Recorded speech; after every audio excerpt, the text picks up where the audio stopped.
2 arrested following late-night police pursuit, 2 injured in a collision with a propane truck, and 2 houses evacuated after a rapidly burning fire. You're watching St. George News at 5, brought to you by our studio sponsor, We Win Injury Law. Good afternoon, I'm Monica McLaughlin. A man and a woman were arrested late Wednesday night in St. George after a high-speed chase that ended in a crash near the Dixie Rock. According to the probable cause statements filed in support of their arrests, 33-year-old Ezra Coons and 37-year-old Danielle Nestor reportedly ran a red light, nearly collided with other vehicles, and evaded police while driving over twice the speed limit. The pursuit ended when their truck crashed and both suspects fled on foot. According to the charges filed in 5th District Court on Thursday, Coons faces 10 charges, including felony failure to stop at the command of police and multiple misdemeanors, while Nestor faces 6 charges, including obstruction of justice. 2 people were injured in western Iron County on Thursday when a car collided with the back of a propane truck on State Route 56, about 4 miles east of the Utah-Nevada border. Utah Highway Patrol Lieutenant Clay Allred reported that both vehicles were heading east when the propane truck slowed down and signaled to turn left. The car, driven by an 83-year-old man, crashed into the truck, causing a propane leak. The driver was airlifted to a hospital in serious condition, while a 63-year-old female passenger was transported by ambulance in stable condition. 2 homes near Little Valley in St. George were briefly evacuated Thursday evening after a fast-moving fire consumed an RV shed, damaged 3 vehicles, and caused extensive damage to a garage. We'll go to Eric Gould for the full story. Dramatic video from Lorraine Nelson and Ty Empey show a raging fire that consumed an RV shed next to a home near Little Valley Thursday night. St. George Fire Department Chief Robert Stoker told St. George News that there were no injuries to humans or pets. Stoker also said that the cause of the fire is under investigation. 2 homes were briefly evacuated, and 3 vehicles were damaged by the fire, Stoker said. Thanks, Eric. Now we'll go to Jill Paulson for your update on Southern Utah real estate market. The smell of a home is crucial when selling because it strongly influences a buyer's first impression. A pleasant scent can make the home feel inviting and well-maintained, while unpleasant odors can be off-putting and suggest hidden issues like mold or poor cleanliness. Common advice includes eliminating any strong odors from pets, smoke, or cooking, and using neutral scents such as fresh air or light, natural fragrances to create a welcoming atmosphere. Many real estate experts emphasize the importance of a clean, home-baked bread or cookie smell to help buyers feel more comfortable and more likely to make an offer. Thanks, Jill. St. George celebrated the reopening of Royal Oaks Park on Wednesday, showcasing new playground equipment and artificial turf funded by the RAP tax.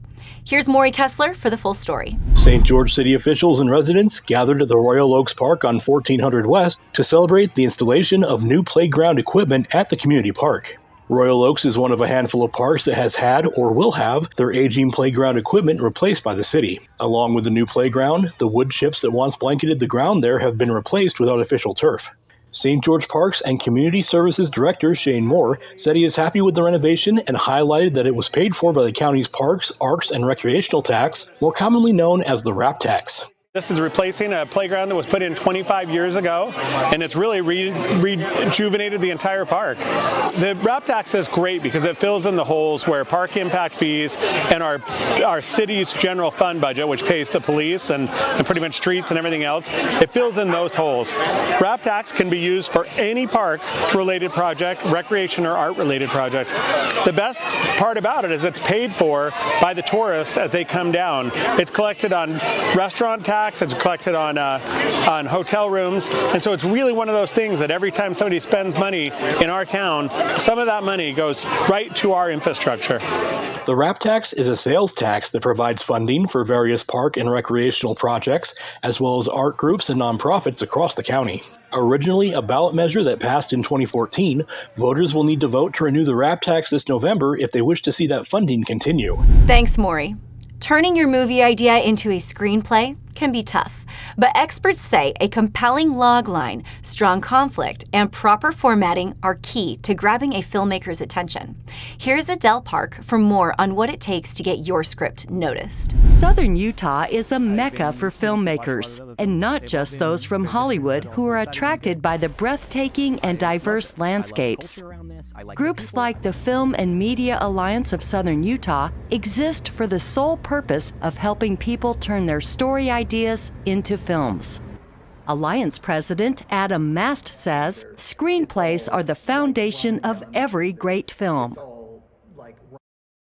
And you know what they say, you can make a really bad movie out of a good screenplay, but you can't make a great movie out of a bad screenplay, and I don't think truer words have been spoken. Alliance Vice President John Pugh says conflict is at the heart of every great screenplay. Conflict would be what raises the stakes for the characters that have been written out. The story develops all the more when there's good conflict going on. Austin Shadowwald, owner of Desert Focus Productions, says networking with others in the film industry is important, especially for writers who aren't represented by an agent. You need to know people who can bring your script to the screen, right? So that includes producers, directors, cinematographers, actors, everybody who has different sets of skills to be able to contribute to making your story into a movie. Competitions such as the Guerrilla Filmmaking Challenge offered by the Film and Media Alliance of Southern Utah are one way screenwriters can turn their stories into films.